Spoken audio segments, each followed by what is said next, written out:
What's going on, everybody? Cleepus Tech here, coming back at you with another video. In this video, I'm going to be giving you 5 reasons to buy the Cricket Icon Plus. Now, this phone is relatively new. I don't know exactly off the top of my head when it was dropped, but as you can tell by the name, it's the Cricket Icon Plus 2026. I was not expecting to see this thing at all this year, so kind of cool.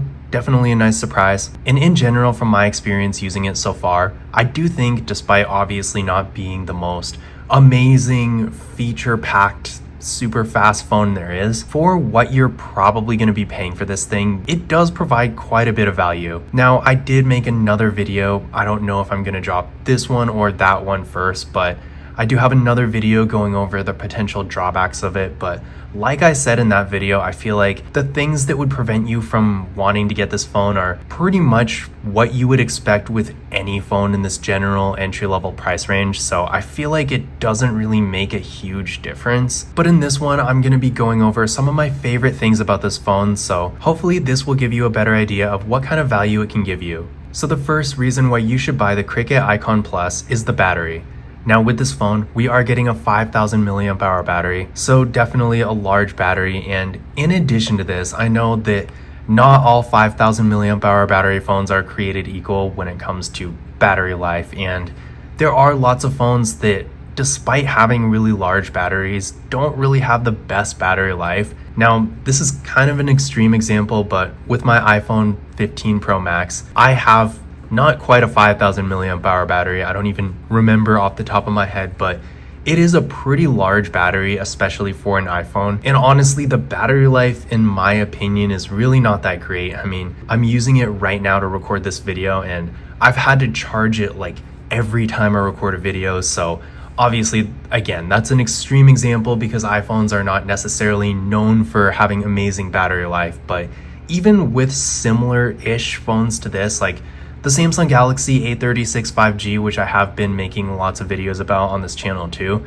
that phone also has a 5,000 milliamp hour battery, but I can say from experience, its battery life is not nearly as good as this one's. And a lot of that is because with this phone, we are getting some trade-offs here. Like, it only has a normal LCD display. It doesn't have a super high resolution or any kind of super bright colors that you would get with an AMOLED. It does, to be fair, have a 90 Hz refresh rate, but honestly, battery wise, it doesn't really make a huge difference unless you're like constantly scrolling through things for like hours or whatever. But yeah, in general, sure, there are things that are a little bit less in the feature department that do help with the battery life, but in general, I do think it is pretty good on this phone. In addition to this, not only is a larger battery going to get more life per charge, but also as the battery is degrading over time, which of course it will eventually, you're not going to notice it as fast as you would with a smaller battery, because of course a larger battery is going to take a lot longer. I mean, if a 5,000 milliamp hour battery ends up with only 80% capacity left versus, say, a 4,000 milliamp hour battery, obviously 80% of a much larger battery is still going to be a lot better life than 80% of a smaller battery. So there is that when it comes to longevity. Now, one counterpoint I will say to this phone's battery is, unfortunately, we're not really getting any fast charging here. I couldn't even find the actual specs when it comes to charging, but I'm pretty sure it's 10 watts. The Cricket Dream 5G, which is another older 5G Cricket phone, I feel like this phone is technically an indirect descendant of that. And I do remember that phone having 5 or 15 watt charging, so I imagine this is around the same. Either way, it's not that great. So if you are someone who does prioritize charging speed, maybe you're not around a charger a lot, so every minute you can plug your phone in counts. In that kind of situation, you might be disappointed here, especially for like traveling and things like that. Although I will say, I mean, if you plan things a certain way, I'm sure you'll be fine. This phone does have really good battery life, even without charging. So in theory, you shouldn't really have to charge it too much throughout the day anyway. But just keep in mind, if you are expecting like lightning fast charging speeds, maybe you have like a Motorola phone that can support whatever, like 20, 30 watt fast charging. In that situation, this is gonna feel like a downgrade. But if you're like me, I mean, I have my phone plugged in or sitting on a wireless charger pretty much all day anyway. If you are in a situation where you're just always around a charger, maybe you're like in an office or something and you have a charger at your desk, I don't know. In that kind of situation, I feel like the charging is perfectly fine, but yeah, if you are expecting fast charging, then with this device, you may be disappointed. Now, the second reason why you should buy the Cricket Icon Plus is the camera. Now, with this phone, just to give you a quick rundown of what all we have here. Up front, we got an 8 megapixel front-facing camera. Then on the back, we got a triple camera setup with a 50 megapixel main camera, a 5 megapixel ultra-wide camera, and a 2 megapixel depth sensing camera. So unfortunately, there's no macro camera, but at least we do have portrait mode, which, okay, I guess at this point in 2025, that's basically an expectation, but I will say, for a phone like this, a 50 megapixel camera is definitely impressive. Now, obviously, not all 50 megapixel cameras are created equal, and one from a more expensive phone like the Samsung Galaxy A36 5G, that's going to be a lot better than what you're going to get on this. But then again, the A36 5G is like $350 or $400, I think I got it for at Best Buy Unlocked. Whereas this phone, even at its absolute full price, it's like $99.99. I got it for free. I only had to pay a month for the plan. So it's not necessarily the most fair comparison, but compared to other phones that are like $100 or less, I do think that this is really impressive. And while obviously, or maybe not obviously, if you're not super familiar with these devices, this is not going to be the phone for like actual serious mobile photography or something like that. If you're just taking the occasional Instagram photo every now and then, I do think it will get the job done. In addition to this, when it comes to video recording, this phone can record 2K videos in both the front and rear cameras, which, okay, honestly 2K is not necessarily that practically useful, at least not in my opinion. I don't know, do you guys actually record 2K videos ever for anything? I feel like if I'm gonna record above 1080p, it's just gonna be 4K anyway, which unfortunately this phone can't do, but at least we know that with 2K video capabilities, in theory at least, the 1080p is probably good too. And then if you do want to get a slightly better resolution, then it is at least an option. But either way, I do think that,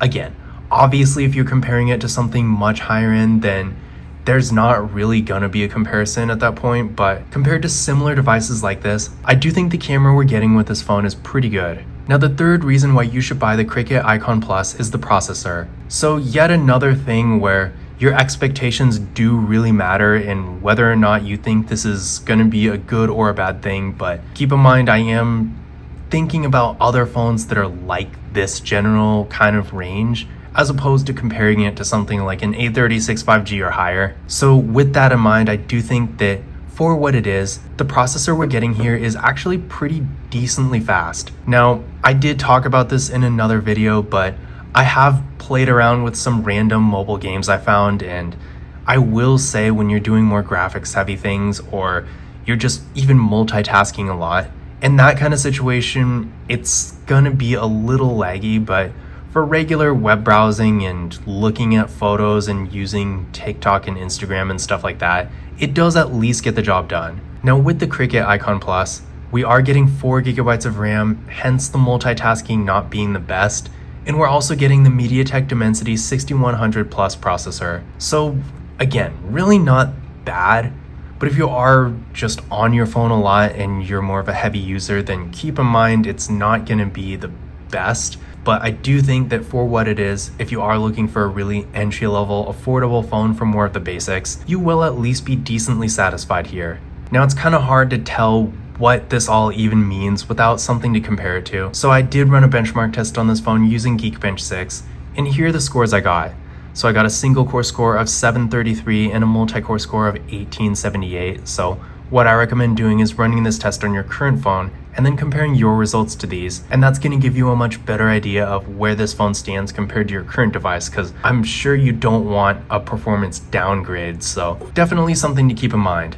But I will say, in my experience, I've run 100 of these tests on a bunch of different phones by this point, and honestly, it's really not that bad. Like back in 2021, there were phones that were double or triple the full price of this one that had similar scores. So on one hand, it's really just a testament to how far phones have come in the past few years. But in addition to that, I mean, if you're coming from an older mid-range phone and you're looking to get something maybe that's not quite as high end, maybe you just decided you don't need all the features that a mid-range phone has. In that case, I feel like this phone's not necessarily going to be an automatic downgrade. So again, the bottom line here is if you're looking for something for more of the basics, then in that case, the Cricket Icon Plus will really not be a bad choice. The next reason why you should buy the Cricket Icon Plus is the software. Now, there are two sides to this. On one hand, again, as I've been saying throughout this video, this is a carrier branded entry level phone. So we're talking about pretty much the lowest price range you can possibly get. Again, this phone was free for me, and I feel like for most people it will be as well, if not at least really inexpensive. So considering what it is, you can't really expect to get the best software support. So if you are expecting major updates, like you want Android 16 or 17 in the future, then you will be disappointed, and definitely don't go for a phone like this. But on the other hand, keep in mind this phone does have Android 15, so definitely nice to see. And while there is some bloatware that I'm really not a fan of, like there's these annoying news things that Cricket always puts on their phone, I don't want to hear from the Scoop ever again. So that does kind of make it laggy a little bit, but like I said before, it's not really that bad. So in general, the software does run decently well, and aside from a few quirks here and there, I haven't really had any performance issues. And then finally, my last reason why you should buy the Cricket Icon Plus is because it has microSD card expansion.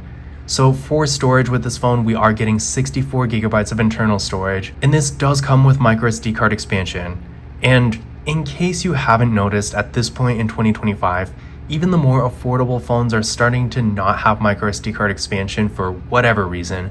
I feel like it's a real nice feature to have, and especially if you already have a microSD card, then going from a phone that has that to not having it is not going to be a good time. And also, I mean, 64 gigabytes is decent, but in this day and age, everything takes up so much space that I feel like it's a little on the low side. So having that microSD card expansion to help out with like photos and videos and stuff like that, it definitely does make a difference. And then one other thing that I do want to add in that's kind of unrelated, but another reason why you might want to get this phone as opposed to another one is with the Cricket Icon Plus, we are actually getting a headphone jack, which in this day and age, maybe not so much for this exact price range, but I want to say most phones are starting to not have them. And if I were to guess, probably in the next year or two, we're really not going to see that feature ever again. So if you do have a normal pair of wired headphones and you want to use a headphone jack, keep in mind with this phone, it does have one.